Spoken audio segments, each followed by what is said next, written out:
Hi, I'm Meredith Harris with the Marlborough Economic Development Corporation, also known as MEDC, and I'd like to welcome you to this month's edition of our newsletter geared towards keeping everyone informed about all of the city happenings here in Marlborough, Mass.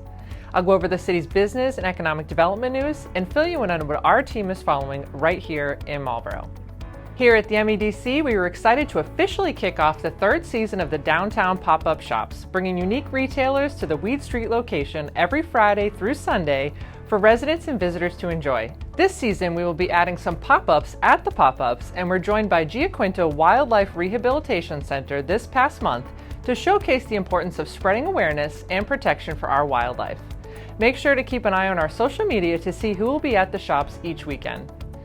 Later in the month, we were thrilled to join Team Massachusetts in attending the Medical Device and Manufacturing Trade Show at the Javits Center in New York City.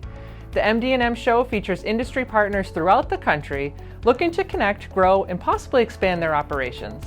Together, we were able to meet with over 25 companies poised for growth here in Massachusetts. The Worcester Business Journal released their Power 100 list for this year, recognizing the most influential professionals in Central Mass. I was honored to be named on this list alongside 6 other leaders from Marlborough, including Mike Covino, president of Niche Hospitality, Bob Eddy, chairman and president and CEO of BJ's Wholesale Club, Bhaskar Panagrahi, chairman and CEO of ConnectM Technology Solutions, Maurice Phelan, president of Sartorius, Shruti Miyashiro, president and CEO of DCU, and Bob Patton, founder and chairman of Green Meadows. Congratulations to all of the Power 100 professionals. In business news, we were excited to see several Marlborough-based companies growing, being recognized, and celebrating. Hologic was in the news as their AI-driven breast cancer screening technology was named a MedTech Breakthrough Award recipient, while Boston Scientific was named Massachusetts' most valuable public company, and Quantifi was named to FinTech Global's Data Tech 50 list. Congratulations to all. We saw some leadership changes as Lifeward announced Mark Grant as the new president and CEO, and IPG hired Mirish Sani as the new senior vice president of Global Laser Systems. On the acquisition side of things, ConnectM Technology Solutions purchased Cambridge Energy Resources, while Scopic, a Marlborough-based software company, acquired weather data firm Zoom Radar.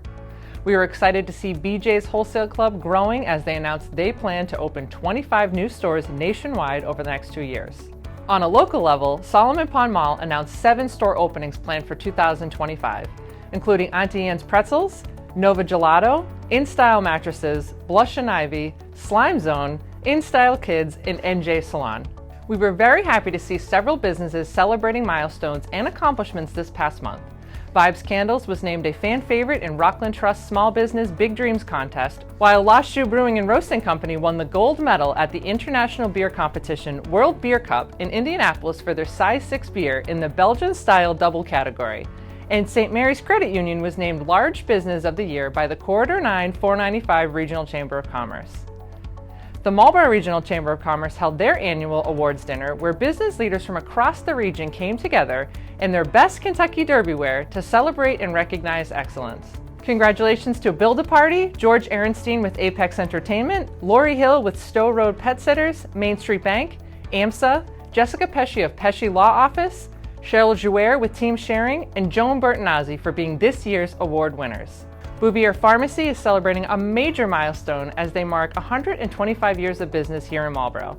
This local gem, an independent pharmacy, has been owned by the same family for all 125 years and continues to serve the residents of Marlborough with the utmost professionalism and care. Congratulations and thank you to Brian, David, and the rest of the Bouvier team for your many years of commitment to our community. Last but certainly not least, Dave Walton and Maurice Ryan, co-owners of Patriot Ambulance, announced after 40 years of service they will be acquired by Pride Star Trinity EMS. A heartfelt thank you from our team to Dave in particular, who has served as a member of our board of directors for over 15 years. Patriot was also the leader in our work-based learning programming with Marlborough Public Schools, sharing knowledge and experience with several groups of students over the past 5 years, helping them to obtain an EMT certification while completing their studies prior to graduating high school. We will forever be grateful for you and your team, the support you have shown us, and your generosity. In state economic development news, the Healey-Driscoll administration released a report crafted by the Governor's Cultural Economy Advisory Council with recommended strategies for better supporting artists and creative workers while fostering more economic opportunities for the cultural sector, while Mass Ventures announced that 26 companies will receive $4.5 million in grant funding through their SBIR Targeted Technologies START grant program, including Marlborough-based Loop CO2. To learn more about either program, please make sure to click on the links below. Regionally, the MWRTA launched their brand new 495 connector pilot route, which will travel through Route 85 in Marlborough, connecting passengers to the South Acton, Southborough, and Forge Park Franklin MBTA commuter rail stations, while also making stops in 8 different Metro West communities. To learn more about the 495 connector or to see the schedule, please click on the link below. From a legislative perspective, the Marlborough City Council held a public hearing for the Marlborough Hospital UMass Memorial Expansion Project on May 5th, and one for the city's budget, which was subsequently approved on May 19th. You can catch the replay of both hearings via the links below. Coming up in Marlborough, here at the MEDC, we are excited to welcome Ryan Maliar, Executive Director of WMCT TV, to our podcast, Exploring Economic Development with MEDC on June 11th at 10 a.m. We will discuss our local television studio, video production, and what's new in local access. Make sure to tune in.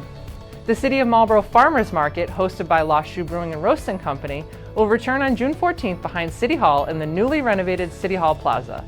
And on June 22nd, the Downtown Village Association is hosting its very first Splash into Summer event, featuring a plethora of family fun, entertainment, food, and libations all along Marlborough's Main Street as we kick off the summer season.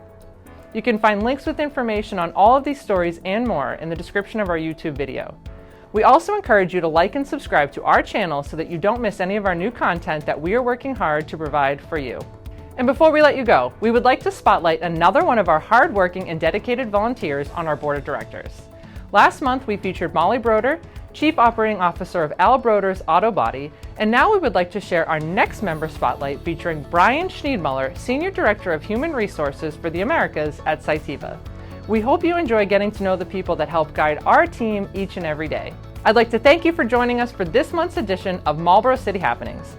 And whether you're a resident or visitor, a small business owner, or an employee of one of our large corporations, or maybe you're someone who's just interested in our community, we want to hear from you. You can visit our website, send us an email, or give us a call. You can also follow us on our social media at Marlborough EDC, where we focus on sharing and creating content especially designed with Marlborough in mind. I'm Brian Schneidmuller. I work at Cytiva, which is part of a broader life sciences company called Danaher, residing in the Results Way facility in Marlborough. Cytiva actually originated from GE Healthcare, and back in 2016, GE came to Marlborough. But in 2020, Danaher, our parent company, acquired the life sciences segment of GE to create Cytiva. Cytiva has benefited greatly from MEDC and the services and resources it provides businesses in the area, especially us.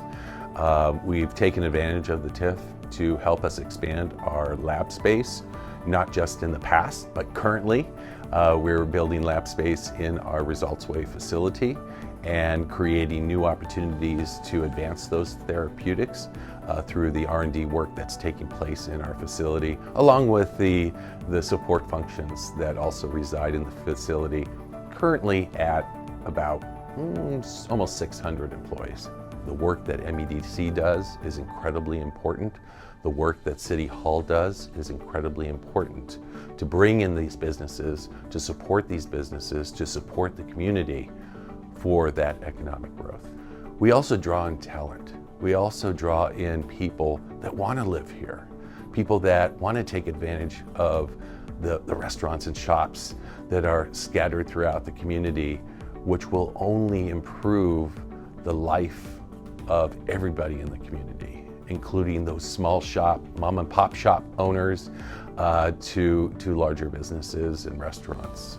The support, the resources that we've received from MEDC has actually created a competitive advantage for us by our growth in our R&D space, by creating new therapies to help advance medicine across the globe. So it's actually truly magical to have an organization like this within the city limits to help companies like ours help the globe in developing therapeutics and medicines.